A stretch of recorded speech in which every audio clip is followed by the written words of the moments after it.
तो देखो फ्लूइड्स को कर रहे थे हम, फ्लूइड्स को क्विकली देखते हैं और ख़त्म करते हैं। देखो फ्लूइड्स के अंदर पहली चीज़ की तुमको मैंने बताया कि हमारे पास सबसे पहले हमारे पास रेट ऑफ वॉल्यूम फ्लो क्या होता है, मैंने तुमको बता रखा है ए बी होता है, ठीक है।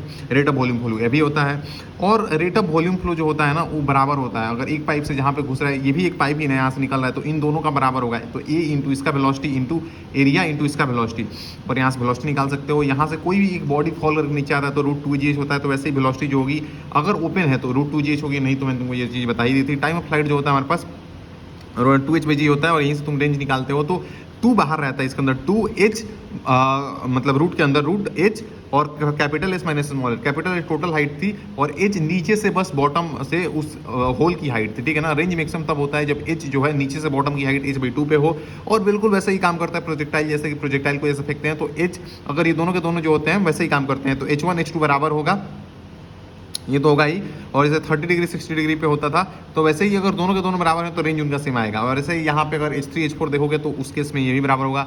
ये फोर्स का डायरेक्ट फॉर्मूला याद रखोगे, रो ए u² होता है, और रेट ऑफ वॉल्यूम फ्लो जो होता है वो तुम बता दिए ए भी होता है। और यहाँ पे एक जो लगता है, देखो मान लो आगे फेंक रहा है तो पीछे फोर्स लगेगा तो यहाँ पे म्यू मिनिमम कितना होता है कंटेनर पीछे ना आए, तो उसके लिए म्यू a/a और h/h होता है। तो इसके अंदर एरिया जो लेते हैं ऊपर वाले का फिर नीचे, और नीचे से इसमें उल्टा कर देते हैं, ठीक है ना।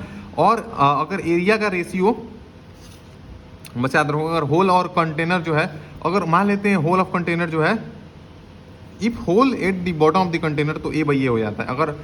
अगर होल जो है एकदम बॉटम ऑफ कंटेनर पे है तो मतलब बाई डिफॉल्ट तुम ये फॉर्मूला याद रखोगे और बाकी तुमको मालूम चल गया बस।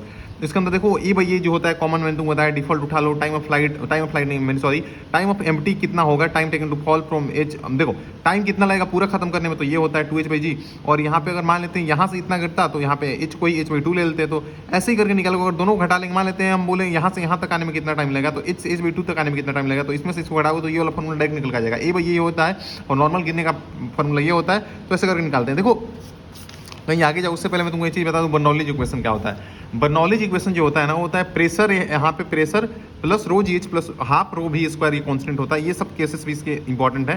तो देखो सबसे पहले कि अगर जहाँ पे भी एरिया ज़्यादा हो गया ना, अगर एरिया ज़्यादा हो तो ऑब्वियस बात है हम रेट ऑफ वॉल्यूम फ्लो निकाल में कि हमारा वेलोसिटी वहाँ पे कम हो जाएगी, और वेलोसिटी जहाँ पे भी कम होगी, मान लेते हैं अगर वेलोसिटी कम होती है इसको कांस्टेंट रखना है, तो वहाँ पे प्रेशर ऑटोमेटिकली ज़्यादा हो जाएगा, क्योंकि हाइट से में ये तो कांस्टेंट हो जाएगा, जीरो टर्म जीरो हो जाएगा, तो वहाँ प्रेशर हाई होगा। तो जहाँ वेलोसिटी कम होगी वहाँ प्रेशर ज़्यादा होगा, और जहाँ वेलोसिटी ज़्यादा तेज होती है ना वहाँ प्रेशर कम होता है। वेलोसिटी ज़्यादा तेज होती है तो प्रेशर कम होता है, क्योंकि इसको कांस्टेंट रहना था। यहाँ से भी निकाल सकते हो उस वाली चीज़ को। और हेड क्या बोलते हैं, √gh में बस h आ जाए, तो प्रेशर पहले था और √gh के अंदर h आ जाता है, तो इसको हम बोलते हैं ग्रेविटेशनल हेड, इसको बोलेंगे वेलोसिटी हेड, इसको हम ये बोलेंगे प्रेशर हेड। प्रेशर के अंदर एक चीज़ की ये एनर्जी पर यूनिट वॉल्यूम में था, अगर सीधा एनर्जी करना है तो पर यूनिट वॉल्यूम था, तो वॉल्यूम से मल्टीप्लाई कर देते हैं, तो ये mgh हो जाता है नॉर्मल फॉर्मूला की तरह, mv² हो जाता है नॉर्मल फॉर्मूला की तरह, और ये pv हो जाता है नॉर्मल फॉर्मूला की तरह। आप पर यूनिट मास पूछे तो ऐसे करके भी कांस्टेंट निकाल सकते हो, तो इसको अलग अलग इक्वेशन जो बोलेंगे उसको निकाल सकते हो, कोई खास बात नहीं है। और ये चीज़ मैंने तुमको बताया कि यहाँ पे और यहाँ पे बताएंगे, तो पहली चीज़ प्रेशर दोनों जगह सेम होता है। अगर यहाँ पे भी देखोगे तो प्रेशर सेम होता है, इधर जितना फोर्स लगाएंगे तो इधर ही उतना फोर्स लगेगा, नहीं एरिया से वैरी तो करें ना, बट प्रेशर दोनों जगह सेम होगा, तो फोर्स पॉइंट एरिया बराबर होगा। यहाँ पे भी देखोगे तो हमारे पास प्रेशर दोनों जगह सेम होगा, तो फोर्स जो होगा mg भाई एरिया ये, और यहाँ पे जो होगा फोर्स उसका एरिया, ठीक कोई खास बात नहीं है।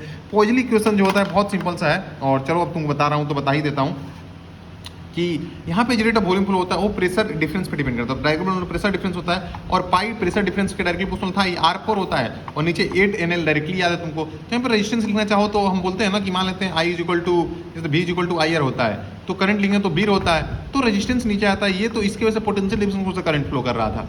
सही बात है या नहीं बात है?